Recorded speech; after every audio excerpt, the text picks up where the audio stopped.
आपण बघत आहात AKP न्यूज मराठी, आपला आवाज आपली ताकद। सबस्क्राइब करा, शेअर करा, लाईक करा। AKP news Marathi.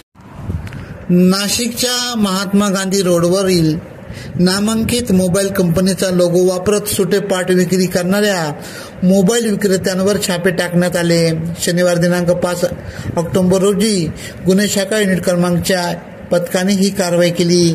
4 दुकानातून 7,17,000 रुपयांचा मुद्देमाल जप्त केला। या प्रकरणी सरकारवाडा पोलीस ठाण्यात कॉपीराईट कायद्याअंतर्गत गुन्हा दाखल करण्यात आला आहे। पोलिसांनी दिलेली माहिती आणि कुंदन बेलोशे यांनी दिलेल्या तक्रारीनुसार महात्मा गांधी रोडवरील मनीष टेलिकॉम, ओम साई मोबाईल, मातोश्री मोबाईल, माँ अंबे मोबाईल या दुकानात नामांकित कंपनीच्या नावाचा लोगोचा वापर करत बनावट स्पेअर पार्ट विक्री केली जात असल्याची तक्रार दिली। गुन्हे शाखेच्या पथकाने दुकानावर छापे टाकत लोगो असलेले साहित्य जप्त केले।